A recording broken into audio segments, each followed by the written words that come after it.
యెహోషువ ప్రవచన గ్రంథము 23వ అధ్యాయము 14వ వచనం. ఇదిగో నేడు నేను సర్వలోకుల మార్గమున వెళ్ళుచున్నాను. మీ దేవుడైన యెహోవా మీ విషయమై సెలవిచ్చిన మంచి మాటలలో ఒక్కటి అయినను తప్పి ఉండలేదని మీరు అనుభవపూర్వకముగా ఎరుగుదురు. అవి అన్నీ మీకు కలిగెను. హల్లెలూయా. వాటిలో ఒక్కటి అయినను తప్పి ఉండలేదు. దేవునికి స్తుతి కలుగునుగాక. హల్లెలూయా. మీ దేవుడైన యెహోవా మీకు చెప్పిన మాటలన్నిటిలో ఒక్క మాటనే తప్పి ఉండలేదు. అవన్నీ నెరవేరినాయి. యెహోషువ చెబుతున్నాడు వృద్ధాప్యంలో. ఎప్పుడు చెప్పాడు? 110 సంవత్సరాల వయస్సులో. దేవుని బిడ్డలారా, గెలిచేసామండి పోరాటం. చాలా గాయాలు, చాలా ఇబ్బందులు, వేదనలు ఎదుర్కొన్నాను. నేను పడ్డంత పోరాటం మీరు పడలేరు. ఇంత పెద్ద తిమింగిలాన్ని నన్ను కూడా ఎన్నోసార్లు సైతాను శోధించాడు. ఇక లాభం లేదు, ఏదన్నా చేసుకొని నీ ప్రాణం తీసుకో, చచ్చిపో, వెళ్ళిపో, ఇంకెంతకాలం పడతావు, నువ్వు చచ్చిపో అని నన్ను వాడు బలంగా ప్రేరేపించాడు. నేను ఏమనుకున్నాను తెలుసా? యథార్థంగా చెప్తున్నాను, దేవుడు వింటున్నాడు, సైతాన్ వింటున్నాడు. నాకు ఇన్ని కష్టాలు సైతాన్ తెచ్చిపెట్టాడో తెలియదు, లేకపోతే దేవుడే నా విశ్వాసాన్ని పరీక్షించడానికి చేస్తున్నాడో తెలియదు, లేకపోతే దేవుడు సైతాన్ ఇద్దరు కలిసి యోబు విషయంలో టీం అయినట్టు నా విషయంలో టీం అయినో తెలియదు. అదో ఇదో తెలియదు. ఇప్పుడు నేను సూసైడ్ చేసుకుంటే మాత్రం న్యాయపీఠం ముందు దోషిగా నిలబడతా. నా మీద తప్పు మోపే అవకాశం నేను సైతానికి ఇవ్వను, దేవునికి కూడా ఇవ్వను. అంత అవసరమైతే న్యాయపీఠం ముందు నిలబడి, దేవా మరి నువ్వు చేసిందేంటి నిర్వాకం అని అడుగుతా. నేను ఎందుకురా ఇలా చేసావని దేవుని చేత అడిగించుకోను. నువ్వెందుకు ఇలా చేసావని నేను అడిగేటట్టు బ్రతుకుతాను. ఎంత కష్టమైనా నేను సూసైడ్ చేసుకోను. సూసైడ్ చేసుకుంటే నన్ను గద్దించే హక్కు దేవునికి వస్తుంది. చచ్చిపోవాల్సిన పరిస్థితులు కూడా సహజంగా గుండె ఆగిపోవాలి తప్ప నేను మాత్రం ఆ పిచ్చి పని చేయను. నన్ను ఖండించే అవకాశం దేవునికి ఇవ్వను, సైతానికి ఇవ్వను. అక్కడ ఏం జరుగుతుందో టీం వర్క్ నాకు తెలియదు. ఈయన చేస్తున్నాడు, వాడు చేస్తున్నాడు, ఇద్దరు ఒకటే చేస్తున్నాడు, నాకు తెలీదు. అండర్ ఎనీ సర్కమ్స్టాన్సెస్ తీర్పు దినాన ఎవడైనా తలదించుకొని నేను తలదించుకోనని రోషానికి వచ్చి దేవునికి చెప్పే సైతాన్ని కూడా, మీరు ఇప్పుడు చేసినంత కాదు, ఇంకా 100 రెట్లు చెయ్యండి, నన్ను మీరు సూసైడ్ చేసుకునేటట్టు చేయలేరు, అంతే.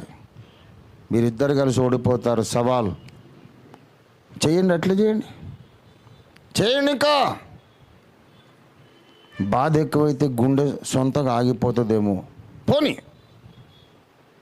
కానీ నువ్వు ఇలా చేసావనే మాట మీరిద్దరు ఎవడు అనడానికి అవకాశం ఇవ్వను నేను.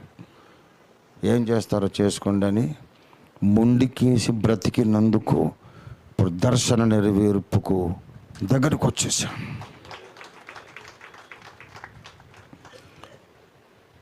అటువంటి మొండి పట్టుదల కలిగిన వాడే దేవుని వాగ్దాన నెరవేర్పు చూడగలడు. ఏదైనా కొంచెం బెడిసి కొట్టగానే నేను చచ్చిపోతా, నేను సూసైడ్ చేసుకుంటా, అది ఏంది, అది పెద్ద పాండిత్యం అనుకున్నారా?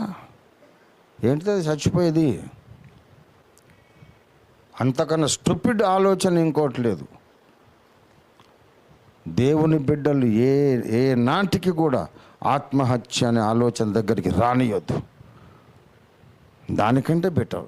దేవుడు పెట్టే బాధలు, సైతాన్ పెట్టే బాధలు పడి పడి పడి పడి సహజంగా గుండె ఆగితే ఆగిపోని సహజంగా ఆగిపోని. నువ్వు మాత్రం ఊరేసుకోవడం, విషయం తాగడి, పిచ్చి పనులు చేయొద్దు. బ్రతకాలి. మనల్ని ఓడించడానికి, దోషిగా నిలబెట్టడానికి అదృశ్య లోకం చేస్తున్న ప్రయత్నాల్లో అదృశ్య లోకమే ఓడిపోవాలంతే. అదృశ్య లోకాన్ని ఓడించేవాడే ఓఫిరిస్టు. నన్ను చూసి ధైర్యం తెచ్చుకోండి. మొన్న తమ్ముడు చెప్తున్నాడు గుంటూరులో, అన్న నాకు జీవితం మీద విరక్తి వచ్చేసిందన్న, నా భార్య మంచిది కాదన్న, నన్ను వదిలేసి వెళ్ళిపోయింది, నేను చచ్చిపోతాను, నన్ను ఊరేసుకుంటాను. తిక్కలో నాకు 2 సార్లు అయింది అట్లా అని చెప్పిన. నేనేం చేయాలా? నీకు ఒకసారి పోతే నేను ఊరంటున్నావు, నాకు 2 సార్లు అయింది. మైక్యాకారు స్టూపిడ్ ఫెలో, పిచ్చి పిచ్చి పనులు చేయొద్దు. హల్లెలూయా, దేవునికి స్తోత్రం. ఆమె మంచిది కాకుండా నువ్వు నరకానికి పోవడమేంద్రా పిచ్చోడా? ఆమె పోని నరకానికి నువ్వెందుకు పోతావు? ధైర్యంగా ఉండాలి. ఒకప్పుడు చిట్టెలుక లాంటి ఇట్లా చేశాడు దేవుడు. ఇలా చేయడానికి ఇన్ని రకాల కొలుముల గుండా నడిపించాడు. దేవుని స్తోత్రం కలిగిన కాక. నాకు జరిగింది నీకు కూడా జరుగుతుంది. దేవుడు పక్షపాతి కాడు. 2 సంగతులు: ట్రస్ట్ అండ్ ఒబే. దేవుని యందు విశ్వాసం ఉంచు, దేవుడు చెప్పిన పనికి లోబడి విధేయత చూపి పని చెయ్యి. ఏ పని చెప్పాడో అది చెయ్యి. దేవుడు నా పక్షంగా ఉన్నాడని నమ్ము. దేవుడు నీకు ఇచ్చిన వాగ్దానం నమ్ము. ఒకనాటికి 110 ఏళ్ళ వయస్సులో యెహోషువ చెప్పినట్టు నీవు కూడా చెప్పగలవు. యెహోవా సెలవిచ్చిన మాటలలో ఏది తప్పి ఉండలేదు, అన్ని నెరవేరెను. దేవుడి వాక్యం మన వినికిడిలో ఆశీర్వదించును కాక. ఈస్ట్ గోదావరిలో కొంతమంది వాక్యం చెప్పు, సాక్ష్యం చెప్పు అంటే వాళ్ళు 2 చెప్పరు. సాక్ష్యం చెప్పరు, వాక్యం చెప్పరు, వాక్షం చెప్తారు వాళ్ళు. వాక్షం ఏంటిదంటే వాక్యము ప్లస్ సాక్ష్యము. మీరు విన్నారు ఎప్పుడైనా? అబ్బా, జయలక్ష్మి అమ్మకి తెలుసు, వాళ్ళ దిక్కు చాలామంది వాక్షం చెప్తారు. ఇప్పుడు నేను చెప్పింది కూడా వాక్షం, వాక్యము ప్లస్ సాక్ష్యం. దేవుని స్తోత్రం కలుగును గాక. హల్లెలూయా. రండి ప్రార్థన చేసుకుందాం.